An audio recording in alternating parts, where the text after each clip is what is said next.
শহীদদের দরদটা বুঝতে পারছেন না। যখন আমরা দেখি বিএনপি দলীয়ভাবে সংস্কারের বিরুদ্ধে অবস্থান নিয়ে মির্জা ফখরুল ইসলাম আলমগীর বলে তারা নাকি সংস্কারের কথা বলেনি, তারা শুধু সংশোধনের কথা বলেছে, তখন আমাদের মনে হয় যে এই রাজপথে যে ভাইটা চোখ হারিয়ে কোনোদিন পৃথিবী দেখবে না, যে ভাইটা পা হারিয়ে কোনোদিন ঠিক মতো হাঁটতে পারবে না, যে ভাইটা ঠিক মতো তার প্রত্যেকটা অঙ্গ হারানোর কারণে স্বাভাবিক জীবন থেকে দূরে সরে গেল, তাদের সাথে রাজপথে একসাথে না থাকার কারণেই কি বিএনপি আজকে ধীরে ধীরে জুলাই সনদের সাথে গাদ্দারি করছে কিনা?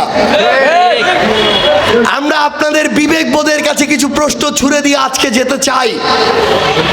আপনি বিএনপি করতে পারেন, আমার কোনো সমস্যা নাই, জামায়াত করেন, কোনো সমস্যা নাই, অন্য দল করেন, এনসিপি করেন, কোনো সমস্যা নাই, কিন্তু আপনার এই নীলফামারী শিক্ষা প্রতিষ্ঠানটা, যেই শিক্ষা প্রতিষ্ঠানে দলমত ধর্মবর্ণ নির্বিশেষে প্রত্যেকটা মানুষের সন্তান পড়ে, ওই শিক্ষা প্রতিষ্ঠানে বিএনপি যদি আবারও দলীয় সভাপতি সেক্রেটারি বানায়, ম্যানেজিং কমিটিতে দলীয় অযোগ্যদেরকে বসিয়ে ওই শিক্ষা প্রতিষ্ঠানগুলো দখলের পায়তারা করে, শিক্ষা প্রতিষ্ঠানে শিক্ষার মান উন্নয়ন না করে কিভাবে লুটপাট করবে, ভাগবাটোয়ারা করবে, সেই পায়তারা করে, ক্ষতিগ্রস্ত কি শুধু বিএনপি, জামাত, এনসিপি হবে নাকি সবাই হবে?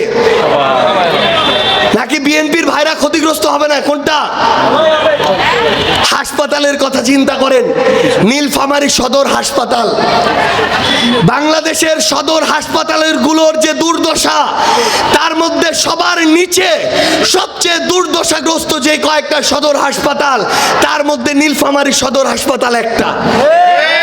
আপনি ওই হাসপাতালে যান, ক্ষমতাসীন দলের কিছু নেতা, সবাই না, বিএনপি যদি করে 10,000 মানুষ, হয়তো 10 জন সেখানে ওষুধের টেন্ডারবাজিতে যুক্ত আছে, ওইখানে খাবারের টেন্ডারবাজিতে বিএনপির আরো 10 জন যুক্ত আছে, উন্নয়নের টেন্ডারবাজিতে বিএনপির আরো 10 জন যুক্ত আছে। কিন্তু একটা বার চিন্তা করেন, আমার বিএনপির হাজার হাজার ভাই হয়তো এই নীলফামারীতে আছে, কিন্তু ওই 20-30টা কালপ্রিটের জন্য, চাঁদাবাজের জন্য, টেন্ডারবাজের জন্য যে রোগীর খাবারের টাকাটা মেরে খায়, ওষুধের টাকাটা মেরে খায়, তার জন্য একটা জেলার লক্ষ লক্ষ মানুষ এভাবে ভোগান্তিতে পড়ে থাকতে পারে না। চিন্তা করেন রাস্তাঘাটগুলোর জন্য, রাস্তাঘাটের উন্নয়ন প্রকল্প চলছে, এমপি যদিও জামাতের, অফিসগুলোর কর্মকর্তা কর্মচারীরা বিএনপির নেতা খেতাদের অত্যাচারে অফিস করতে পারে না। প্রত্যেকটা অফিসে কিছু আবার এমন কর্মকর্তা কর্মচারী এখন পাওয়া যাচ্ছে যারা যতটা না সরকারি কর্মকর্তা, তার চেয়ে বড় ক্ষমতার দালাল। তারা নিজেদেরকে বিএনপির কর্মকর্তা হিসেবে পরিচয় দিতে বেশি স্বাচ্ছন্দ্য বোধ করা শুরু করেছে। আমি বিএনপির হাজার হাজার ভাইরা যারা আছেন, আপনাদের উদ্দেশ্যে বলতে চাই যে ওই রাস্তার টাকাটা মেরে খাচ্ছে, 1 নম্বর ইটের জায়গায় 3 নম্বর ইট দিচ্ছে, বালুর জায়গায় মাটি দিচ্ছে। 10 বছরের রাস্তাটা যখন 1 বছরে খারাপ হয়ে যাবে, বাকি 9 বছর ওই বিএনপির ভাইটাকেও ওই রাস্তার মধ্য দিয়ে ভোগান্তিতে যেতে হবে। একজনও বাঁচবেন না, একজনও না। রাস্তাটা যেদিন খারাপ হবে, খালি জামাত এনসিপির লোক গেলে খারাপ হবে, বিএনপির লোক গেলে রাস্তা অটো ভালো হয়ে যাবে, এই রাস্তা কিন্তু হবে না।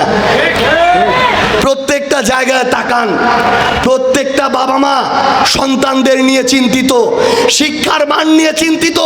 আমার এখানে বাবা, চাচা, দাদার বয়সে অনেকে আছেন। একটা জিনিস শুধু তুলনা করেন, আজকে থেকে 50 বছর আগে, 30 বছর আগে মেট্রিক পাস লোকের যেই প্রজ্ঞা থাকতো, শিক্ষার যেই মান থাকতো, আজকে অনার্স করা আমার ভাইদেরও সেই শিক্ষার মান দেখা যায় না। আমরা যদি মিথ্যা কথা বলি, ভুল কথা বলি, আমাদের সাথে রাজনীতি করার দরকার নাই। কিন্তু যেই সত্যি কথাগুলো আপনারা মিডিয়ার সামনে বলতে পারেন না, প্রকাশ্যে বলতে পারেন না, না বলতে পেরে বুকটা ফেটে যায়, সেই কথাগুলো বলার জন্য আপনাদের সন্তানেরা এনসিপির রাজনীতি করতে মাঠে নেমেছে। আমার প্রত্যেকটা বাবা মা চিন্তিত থাকে তার সন্তানটা কার সাথে মিশছে। প্রত্যেকটা বাবা বাবা মা চিন্তিত থাকে বিকালে যে আমার ছেলেটা বের হলো কার সাথে না কোথায় কোনো না কোনো মাদক গ্রহণ করছে কিনা। প্রত্যেকটা বাবা মা চিন্তিত থাকে সন্ধ্যার বেলা যে আমার ছেলেটা খেলার কথা বলে গেল স্কুলের পিছনে, প্রাচীরের পিছনে, মাঠের কোণাটাতে কোনো মাদক সেবন করছে কিনা। আমরা নতুন করে ক্ষমতাসীন দলদের রাজনীতি দেখছি, দিনের বেলা মাদকের বিরুদ্ধে কথা বলে আর রাতের অন্ধকারে মাদক ব্যবসায়ীদের কাছ থেকে লাভের ভাগের টাকা নেয়। দিনের বেলা মাদকের বিরুদ্ধে কথা বলে আর যেই মাদক ব্যবসায়ীটা ওই পুলিশের মামলার মধ্য দিয়ে গ্রেফতার হয় 15 দিন যেতে না যেতেই ওই নেতাদের শেল্টারে জামিন হয়ে আবার আমার চোখের সামনে ঘোরাফেরা করে। এই হচ্ছে বর্তমান রাজনীতি, এই হচ্ছে পুরাতন রাজনীতির ধারাবাহিকতা। আমার সামনে যারা আছেন, যারা শুনছেন, আপনি বিএনপি করতে পারেন, কিন্তু নিজের বিবেকবোধ যদি থাকে শুধু এইটা চিন্তা করেন আমি সেই দল দিয়ে কি করব যেই দল আমার সন্তানদের জন্য ভালো মানসম্মত শিক্ষা প্রতিষ্ঠান তৈরি করতে পারে না। আমি সেই দল করে কি করব যেই দল আমার সন্তানদের বাঁচানোর জন্য মাদকের চোরাচালান বন্ধ করতে পারে না। আমি সেই দল দিয়ে কি করব যেই দল আমার সারা জেলার একমাত্র সদর হাসপাতালটাতে আমার চিকিৎসার উপযুক্ত ব্যবস্থা করতে পারে না। তাইলে এত বড় বড় কথা, সবার আগে বাংলাদেশ জাতীয়তাবাদী দল, এই ধরনের গল্প বাড়ে কোনো লাভ আছে? কোনো লাভ নাই। আমরা শুধু আপনাদের কাছে এইটুকু বলে গেলাম, এটা আপনাদের বিবেকবোধের কাছে প্রশ্ন। আজকে প্রত্যেকটা থানাতে যান, দেখবেন বিএনপির নেতারা পুলিশের চেয়ে বেশি সময় থানায় থাকে। উপজেলার প্রত্যেকটা অফিসে যান, জেলার প্রত্যেকটা অফিসে যান, কোন একজন অফিসারকে ওই অফিসে পান আর না পান, অফিসের ভিতরে বাইরে বিএনপির কাউকে না কাউকে পাবেন। তাইলে আপনারা যদি অফিসগুলো এইভাবে দখল করবেন, তাহলে সরকারি কর্মকর্তা কর্মচারীদের বলেন তারা অফিস ছেড়ে দিয়ে কালকে থেকে আপনি অফিস চালানো শুরু করেন। এইভাবে টেন্ডারবাজি, অফিস দখল, থানা দখল, এই রাজনীতি বাংলাদেশে আর চলবে না। আপনাদেরকে সিদ্ধান্ত নিতে হবে। নীলফামারীর মানুষ এবার সিদ্ধান্ত নিয়েছে, গাইবান্ধা সিদ্ধান্ত নিয়েছে, রংপুর সিদ্ধান্ত নিয়েছে, কুড়িগ্রাম সিদ্ধান্ত নিয়েছে। জনাব তারেক রহমান এই রংপুর বিভাগের 8টা জেলার মধ্যে 4টা জেলার মানুষ বিবেকবোধকে প্রাধান্য দিয়ে ধানের শীষের এই প্রতারণাকে ছুঁড়ে ফেলে দিয়েছে। আপনাকে সাবধান করে দিতে চাই, এই রংপুর বিভাগের সাথে যদি বৈষম্য হয়, আমার গণভোটের সাথে যদি গাদ্দারি হয়, জুলাই সনদের সাথে যদি প্রতারণা হয়, আগামীর নির্বাচনে রংপুরের 8 জেলায় ঢোকার মতো কোনো ধানের শীষের এমপি থাকবে না ইনশাআল্লাহ। পুরো বাংলাদেশকে আমরা আহ্বান জানাতে চাই, কথার ফুলঝুরি দিয়ে নয়, কাজে দেখে সমর্থন হবে। সৃষ্টিকর্তা একটা বিবেক দিয়েছেন, আমরা যেন আমাদের বিবেকটা কোনো দল ব্যক্তি মার্কার কাছে বেচে না দেই। আমরা যদি এটা বেচে দেই, তারপরে সরকারকে দোষ দেই, রাজনীতিবিদকে দোষ দেই, আমলাদের দোষ দেই, পুলিশকে দোষ দেই, কোনো লাভ নাই। কারণ যেই দিন নিজের বিবেকটা কাজে লাগায় ভালো মানুষটাকে ভোট দেওয়া দরকার, ওই দিন তো আমি ভোটটা দেই নাই। এই জন্য আপনাদের কাছে শুধু এই বিবেকবোধের কাছে এই প্রশ্নগুলো রেখে গেলাম। পরিশেষে আমার সরকারি কর্মকর্তা কর্মচারী, প্রশাসনের ভাই, পুলিশের ভাইদের শুধু একটা কথা বলে যায়, আওয়ামী লীগ ছিল, যখন আওয়ামী লীগ ছিল, শেখ হাসিনা ছিল, মানুষ মনে করত শেখ হাসিনার মরার আগে পর্যন্ত মনে হয় আওয়ামী লীগকে সরানো যাবে না।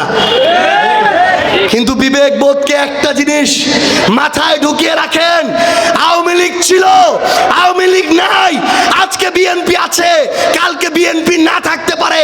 যদি দলের দালাল হয়ে যান, যদি মার্কার দালাল হয়ে যান, যদি ব্যক্তির পূজা শুরু করেন, আগামীর বাংলাদেশে আপনি আর কোনোদিন মানুষের সামনে মুখ দেখাইতে পারবেন না ইনশাআল্লাহ। আপনি পুলিশের বড় অফিসার হন, প্রশাসনের ডিসি হন, সচিব হন, সন্তানের সামনে মাথা উঁচু করে সন্তানের চোখের দিকে তাকাইতে পারবেন না। এই জন্য আপনাদেরকে অনুরোধ করি, ন্যায়ের পক্ষে থাকেন, ইনসাফের পক্ষে থাকেন। মনে রাখবেন আপনারা, জুলাই এখনো শেষ হয় নাই। জুলাই যদি শেষ হতো তাহলে অভ্যুত্থানের পরে ওসমান মার্ক্সবাদীকে জীবন দিতে হতো না। তার মানে শত্রুরা আশেপাশে ঘোরাফেরা করছে। আমাদের ঐক্যবদ্ধভাবে এই ইনসাফ প্রতিষ্ঠার লড়াইয়ে, আমাদের ঐক্যবদ্ধভাবে আমাদের ন্যায় বিচার প্রতিষ্ঠার লড়াইয়ে একসাথে কাজ করে যেতে হবে। সেই লক্ষ্যে আমরা একজন প্রফেশনাল ডাক্তার, একজন ভালো মানুষ, যথেষ্ট সচ্ছল মানুষ, যে কখনো চাঁদাবাজির সাথে নেই, সন্ত্রাসীর সাথে নেই, মাদক ব্যবসার সাথে নেই, দুর্নীতির সাথে নেই, নীলফামারী জেলার এনসিপির সদস্য সচিব আমাদের কামরুল হাসান দর্পণ ভাইকে আমরা সদর উপজেলার চেয়ারম্যান পদপ্রার্থী হিসেবে ঘোষণা করছি। আমরা আপনাদেরকে কথা দিচ্ছি, আমাদের দর্পণ ভাই যদি আপনার সাথে ন্যায় বিচার করতে না পারে, ইনসাফ না করতে পারে, যদি কখনো অন্যায় করে, তার পদ আমরা বাতিল করে দিয়ে তার বিরুদ্ধে আমরাই ব্যবস্থা নিব ইনশাআল্লাহ। কিন্তু একটা জিনিস মনে রাখবেন, ভালো মানুষদেরকে সামনে আনলাম, আপনি ভোটটা দিলেন না, দলের অন্ধ হয়ে গেলেন, মার্কার দাস হয়ে গেলেন, তাহলে আগামীর রাজনীতিতে ভালো মানুষরা কোনোদিন রাজনীতিতে আসবে না। আমরা দর্পণ ভাইকে নীলফামারী জেলার সদর উপজেলার মানুষের হাতে তুলে দিয়ে গেলাম। ইনশাআল্লাহ আমরা ঐক্যবদ্ধভাবে আমাদের এই সদর উপজেলা, নীলফামারী তথা বাংলাদেশকে ইনসাফের লড়াই এগিয়ে নিয়ে যাব। সবাই ভালো থাকবেন, আপনাদের সন্তানের জন্য দোয়া করবেন। আমরা আপনাদের আস্থার ভোটের আমানত রক্ষা করব ইনশাআল্লাহ। ইনকিলাব ইনকিলাব জিন্দাবাদ জিন্দাবাদ ইনকিলাব ইনকিলাব জিন্দাবাদ জিন্দাবাদ এনসিপি এনসিপি জিন্দাবাদ জিন্দাবাদ নীলফামারী নীলফামারী জিন্দাবাদ জিন্দাবাদ। সবাই ভালো থাকবেন। আসসালামু আলাইকুম ওয়া রাহমাতুল্লাহ। সার্জিস ভাই তো আজকে বিশাল কড়া বক্তব্য দিল। এখন এই বিএনপির এগুলো ঠেকানোর উপায় কি? এটা হলো, এখানে নাকি আসাদুজ্জামান নূর ছিল। আমি আজকে একটা ছবি দেখছি কালো পলিথিন নিয়ে ঘুরে, ওই যে জেলখানা বিভিন্ন জায়গায়, তো এগুলার ওই অবস্থা হবে। এগুলো থেকে শিক্ষা বিএনপিরও নিতে হবে, ভবিষ্যতে তাদেরও এই অবস্থা হবে। তো আপনারা এখানে কামরুল ইসলাম দর্পণ, আমরা একটা প্রার্থীটা দিচ্ছি, যদি উনি কোনো অপরাধ করে, যে কেউ যদি অভিযোগ নিয়ে আসতে পারেন, প্রার্থীটা বাতিল করবো, 1 নাম্বার। 2 নাম্বার হলে ইলেকশন পর্যন্ত যদি কোনো অভিযোগ আসে, প্রার্থীটা বাতিল করব। 3 নাম্বার, আরো যদি এখানে কেউ ভালো লোক থেকে থাকেন, কনফিডেন্স আছে যে ঠিক আছে তাহলে এখানে চলে আসেন, কামরুল ভাই এখন হলো প্রার্থীটা ছেড়ে দিবে। ইলেকশনে জয়ী হওয়ার পরেও কামরুল ভাইকে যদি খুঁজে না পান, তাহলে আমরা এসে আপনার কাজ করে দিয়ে যাব ইনশাআল্লাহ নীলফামারীতে। তো এখন বিএনপি যেভাবে উঠতেছে, এগুলার পাখাগুলো একটু ভাঙতে হবে, এবং তারা একটা প্রিপারেশন নিতেছে যে স্থানীয় সরকার নির্বাচনে পিড়া পুড়া সবকিছু নিয়ে যাবে। তা আপনারাও বাঁশের লাঠি প্রস্তুত করুন, এবং ভোট চাইতে আসলে যা মায়েরা আছেন, বোনেরা আছেন, সব বিএনপির লোকরে কৃষি কার্ড দেয়। আপনাদের ঘরে যাইলে আপনারা প্রতিদিন যে ঘরের ময়লা পরিষ্কার করেন, ঝাড়ুটা একটু প্রস্তুত করে রাখবেন, আসলে একটু দৌড়ানে দিবেন তাদেরকে। আর আগামীর নির্বাচনে কামরুল ইসলাম দর্পণকে এখানে জয়যুক্ত করে আপনাদের উপজেলার সকল উন্নয়ন এবং জনদরদি কাজে আমাদেরকে অংশগ্রহণ করবেন। আর দর্পণ ভাইয়ের প্রতি অনুরোধ, মিছিল টিছিল বেশি লোক নিয়ে করবেন না, সংস্কৃতি পরিবর্তন করতে হবে। ওমর রাদিয়াল্লাহু তাআলা আনহুর মতো রাতের বেলা প্রত্যেক ঘরে ঘরে আপনাকে ঘুরতে হবে। কার কোন সমস্যা, ইলেকশন কবে দেখার দরকার নাই, আজকে থেকে সমস্যা সমাধানের কাজ শুরু হবে। আপনি এই প্রতিশ্রুতি আজকে জনগণকে দিয়ে যাবেন ইনশাআল্লাহ। ভাইয়ের নেতৃত্বে আপনারা এখানে বিএনপির যে পাখনাগুলা গজাইছে, এগুলা ভেঙে দিবেন, কামরুল ইসলাম দর্পণ ভাইকে জয়ী করবেন। আগামীর বাংলাদেশ এনসিপির বাংলাদেশ, আগামীর বাংলাদেশ শহীদ ওসমান হাদির বাংলাদেশ।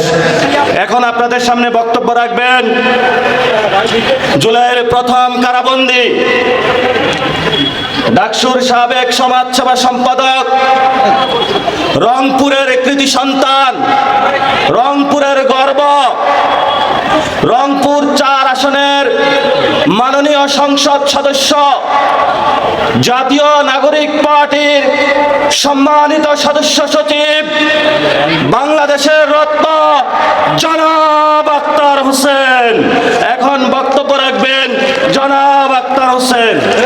ইনকিলাব ইনকিলাব জিন্দাবাদ জিন্দাবাদ ইনকিলাব ইনকিলাব জিন্দাবাদ জিন্দাবাদ এনসিপি এনসিপি জিন্দাবাদ জিন্দাবাদ এনসিপি এনসিপি জিন্দাবাদ জিন্দাবাদ। আসসালামু আলাইকুম ওয়া রাহমাতুল্লাহ।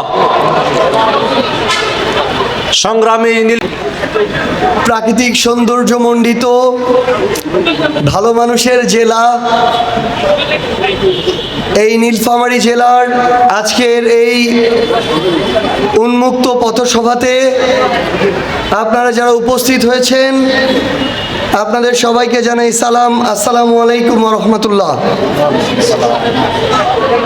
অন্যান্য ধর্মাবলম্বী যারা আছেন আপনাদের সবাইকে জানাই আন্তরিক শুভেচ্ছা।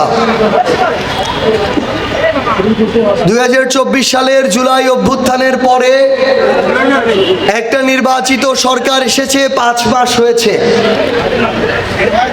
জুলাই অভ্যুত্থানে ফ্যাসিস্ট বিরোধী রাজনৈতিক দলগুলো কাঁধে কাঁধ মিলিয়ে একসাথে রাজপথে নেমেছিল।